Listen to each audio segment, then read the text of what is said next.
Sige, tanungin mo. Ay, ganda. Sino pipiliin mo? Yung mahal ako. Hindi, ha? Paano mo nga malalaman na mahal ka? Ganito. Kumbaga, na-trap ka sa kwarto. Oo. Tapos, nag-lock yung pinto. Hindi mo alam na yung Atlak sa akin. yung nalock ang pinto, yan pala yung crush mo, ang gustong buksan ka ng pinto. Hindi mo alam, siya pala. Tapos, pagbukas mo, siya pala yung crush mo. Tapos may nakilala ka. Minumura mo siya ng minumura na. Pero hindi pa rin yung, parang hindi siya pinapagminumura mo. At saka lagi siya nandyan para tulungan ka. Sino ka din ang pipiliin? Yung tumulong sa'yo doon na, ha? Hindi, yung hindi ako iniwan.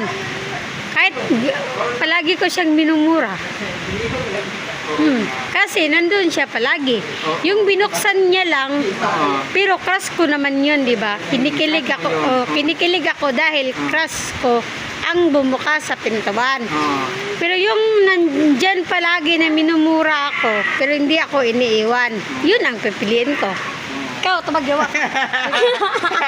Bilis ganda! Tubag, sagot, E or B?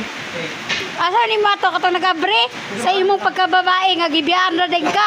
Katong wala ba ka abre pero nasa plano maunungan ka. Gabrihan.